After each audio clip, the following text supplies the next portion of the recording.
Elon Musk, Warren Buffett, mark Zuckerberg जैसी बड़ी बड़ी हस्तियों से जब पूछा गया कि इनकी कामयाबी का सबसे बड़ा राज क्या है, तो इन्होंने बताया बुक रीडिंग इनका राज है।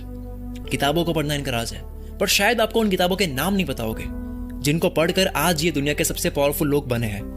जब इनसे इंटरव्यू में पूछा गया तो इन्होंने अपनी अपनी एक किताब बताई जिसकी वजह से इनकी सोच बदल गई। और इन्हीं पावरफुल किताबों के बारे में आज हम इस वीडियो में बात करेंगे। नंबर 1 पर है इलॉन मस्क।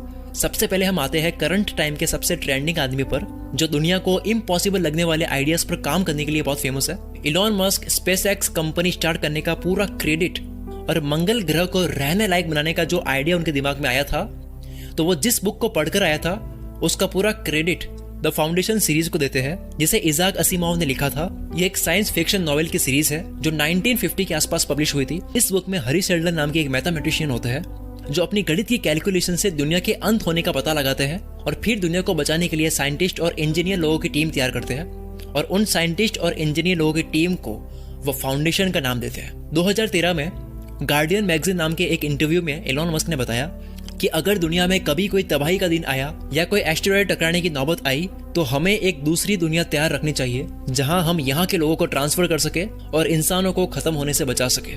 और इस बुक के अकॉर्डिंग ही इलॉन मस्क ने हरी सेल्डन के जैसे अपना खुद का फाउंडेशन तैयार किया है जिसे उन्होंने स्पेसएक्स का नाम दिया है। Number 2, Warren Buffett. जब वॉरेन बफेट 9 साल के थे, उनके फादर की इन्वेस्टिंग की शॉप थी जहां वो लोगों के पैसों को इन्वेस्ट करवाते थे। तभी वॉरेन बफेट का इंटरेस्ट इन्वेस्टिंग रिलेटेड बुक्स में बढ़ने लगा और 19 की उम्र में उन्हें एक परफेक्ट इन्वेस्टिंग बुक मिली जो थी द इंटेलिजेंट इन्वेस्टर। ये तो आपको पता ही होगा कि वॉरेन बफेट दुनिया के सबसे सक्सेसफुल इन्वेस्टर माने जाते हैं, लेकिन क्या आपको ये पता है कि इन्होंने अपने इन्वेस्टिंग के काफी टैक्टिक्स इस बुक से सीखे हैं जिसका नाम है the intelligent investor.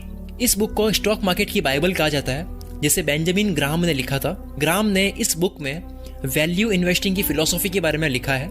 Value investing Graham की खुद की फिलॉसफी थी। फॉर्च्यून मैगजीन के एक इंटरव्यू में वॉरेन ने कहा कि इस बुक ने मेरी पूरी जिंदगी बदल दी और अगर मैंने इस बुक को नहीं पढ़ा होता तो आज भी लोगों के घर मैं न्यूज़पेपर डिलीवर कर रहा होता। नंबर 3 पर है बिल गेट्स। सबसे लंबे टाइम तक दुनिया के रिचेस्ट इंसान रहने वाले बिल गेट्स फैक्टफुलनेस बुक को पढ़कर बहुत इंस्पायर हुए थे। इस बुक को कैरोलिंस्का यूनिवर्सिटी के एक्स प्रोफेसर हंस रॉसलिंग ने लिखा था। इस बुक में रॉसलिंग ने बताया कि दुनिया को सिर्फ फैक्ट्स के अकॉर्डिंग देखना चाहिए।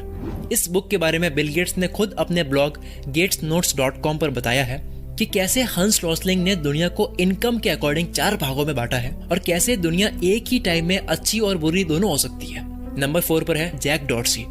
ट्विटर के को founder and CEO Jack Dorsey अपनी सक्सेस की main inspiration the art spirit book को बताते हैं जिसे रॉबर्ट हेनरी ने लिखा था। इस बुक में अमेरिका के बेस्ट आर्टिस्ट के बारे में लिखा हुआ है और बताया है कि असल में क्रिएटिव माइंड कैसे काम करता है, यानी एक आर्टिस्ट का माइंड कैसे काम करता है। इस बुक ने कैसे जैक को ट्विटर बनाने के लिए इंस्पायर किया, इसका जवाब इन्होंने खुद दिया है। जब वो 2013 में स्टार्टअप स्कूल नाम की जगह पर स्पीच दे रहे थे तब उन्होंने कहा सिलिकॉन वैली में कोई भी इंसान किसी और कंपनी के नक्शे कदम पर चलकर अपनी कंपनी को सक्सेसफुल बना सकता है।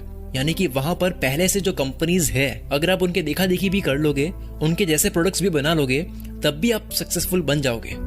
लेकिन उनको ट्विटर जैसी अलग कंपनी बनाने के लिए द आर्ट स्पिरिट बुक ने ही इंस्पायर किया कि कैसे आउट ऑफ द बॉक्स सोचा जाए। सिलिकॉन वैली अमेरिका के कैलिफोर्निया में एक जगह है जहां एप्पल और गूगल जैसी बड़ी कंपनी से लेकर छोटी कंपनीज तक लाखों आईटी कंपनीज है और लगभग सभी सक्सेसफुल ही चल रही है। अब सबसे आखिर में नंबर 5 पर है मार्क ज़करबर्ग। 2015 के बाद मार्क ज़करबर्ग ने जिस भी प्रोजेक्ट पर काम किया है वो इसी बुक से इंस्पायर होकर किया है जिसका नाम है creativity.inc, जिसे एलिस वॉलेस और एडविन कैटमुल ने लिखा है।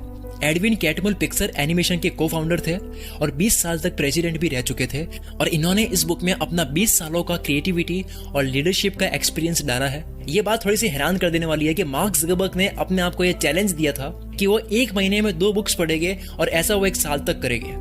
और उस साल उन्होंने जो भी बुक्स पढ़ी थी उनमें से सबसे बेस्ट creativity.inc बुक लगी थी। ऐसा इन्होंने 2015 में एक फेसबुक पोस्ट करके बोला था। इस बुक ने मार्क ज़करबर्ग को इतना इंस्पायर किया कि इन्होंने अपने कैलिफोर्निया हेडक्वार्टर के दीवार पर बड़ा सा कोट लिखवाया है जो कि है done is better than perfect. Means perfect के पीछे देरी करने से अच्छा है कि उस काम को पूरा ही कर दो।